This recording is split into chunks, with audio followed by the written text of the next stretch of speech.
Саламатсыңарбы, балдар? Отурабыз. Балдар, бул нерсе эмне экенин билесиңерби? Кана? Айта кой. Алтынбек, бул эмне? Градусник. Муну эмне кылабыз градусник менен, балдар? Бул менен денени ченейбиз. Дене ысыгын ченейбиз, Үйдө барбы ушундай? Силерде барбы? Азамат, отура кой, балдар. Туура айтат бул. Бул градусник. Биз ооруп калганда ушу менен дененин ысыгын ченейбиз, балдар. Карагыла, балдар. Бул айнек түтүкчөдөн турат. Айнек түтүкчөдөн карагыла. Учунда ылдый уч жагы, ичке жагы мына темирден турат. Ичинде бул сары көрүнүп аткан бул сымап. Ичинде дагы кичинекей ичке түтүкчөнүн ичинде сымап бар. Ичи 10 бөлүктөн турат. Карагыла, балдар. Бул азыр бир орунда турат, ичиндеги сымап. Бир орунда турат. Эгерде муну биз силккенде, бул ылдый, бул темир жака ичке түтүкчө ылдый жагына түшөт силккенде. Балдар, муну биз колтукка салып ченейбиз. Колтукка 5-6 мүнөт туруш керек. Бүгүнкү өтө турган темабыз градусник, балдар.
Эмне болду? Кой тур чапам кетелек. Температура болот деп айтпайсыңбы? А градусникти бир нерсеге салсаң, ошондо баары даяр болот. А билесиңби, сен бир жолу деген Азамат байке баняда болгондо, жана дарыстанган идишти мешке чачуу күндө ушундай жарылбаган, билесиңби? Ошондо Азамат байке деген ички мүчө менен кора боюнча жарым саат айланып жүргөн. Анан эмне жетти? Сенин үйүңдө Азамат байке жок деп болчу батыр.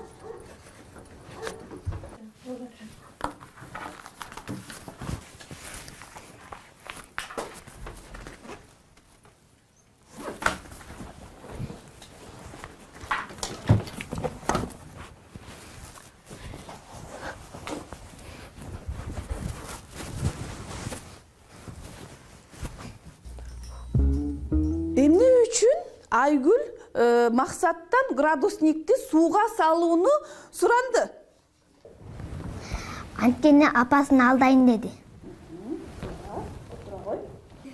Балдар, бул градусникти сууга салганда, ысык сууга салганда, ичиндеги сымап жогору көтөрүлүп, сууда бул жарылып кетет. Аны биз, балдар, экрандан көрөбүз.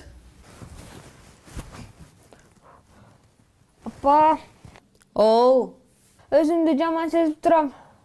Температура болот окшойм. Полкада градусник турбайбы? Алып температураңды текшер.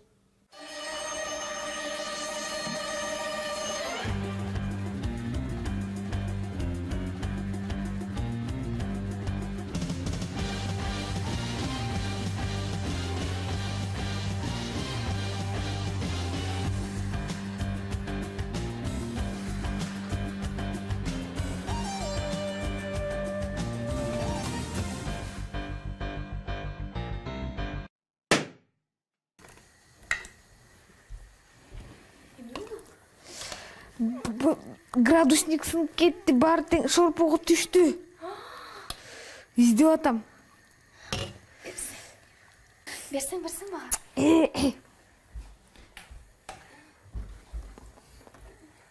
Мына таптым, Кана. Андан көрө Азамат байке мени огороддон чуук менен колосо болмок. Балдар, бул максат кылган нерсе туурабы же жокпу? Жок, болбойт. Балдар, кайнап жаткан тамакка градусник салганда бул жарылып кетти. Ушул тамакты ичкенге болобу? Болду, мен Назгүлгө чалам. Мүмкүн ал бирдемсе ойлоп табар.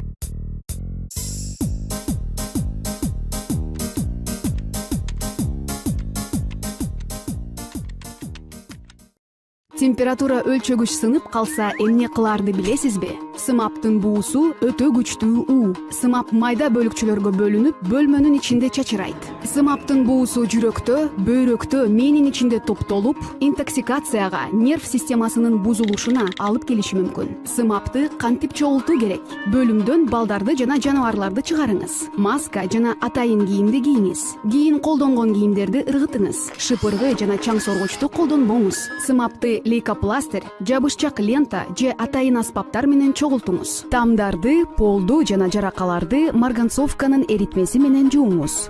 Бөлмөнү бир жума ичинде такай желдетип туруңуз. Сымап температура өлчөгүчтөрдү коопсуз электрондук өлчөгүчтөргө алмаштырып койсоңуз туура болот. Сакта мени, сенин ден соолугуң.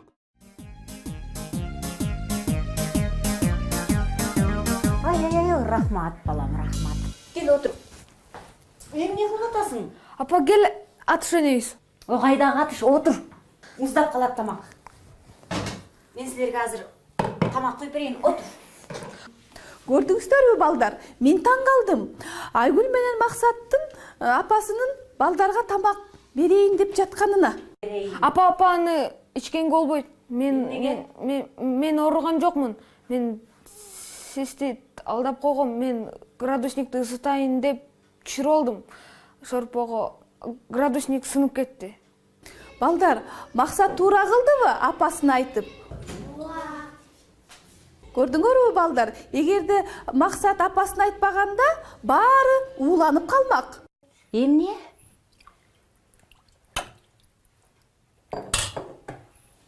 Кандай баласың дейм да, деле бир айтканды укпайсың. Отур.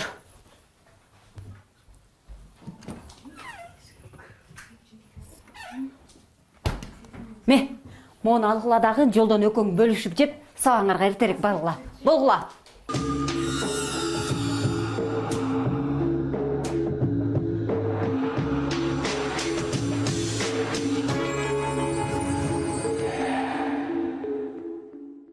Эми түшүндүңөрбү, балдар? Тасмадагы каармандардын иш аракетинен үй бүлө мүчөлөрүнүн ден соолугуна дагы зыян келтирет экен.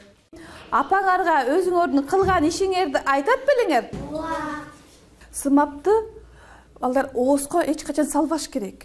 Ал адамдын ден соолугуна абдан зыян келтирет. Эгерде градусник сынып калса, балдар, жердеги төшөлгөн шырдак, пол, плинтустардын жылчыкчаларына кирип, акырындык менен ал жерден майда бөлүкчөлөргө бөлүнүп, абаны уулантат экен. Илгери адамдар бул сымаптын адамга зыяны бар экенин билишкен эмес экен. Алар бул сымапты агартуучу нерселерге, косметикаларга көп колдонушуптур.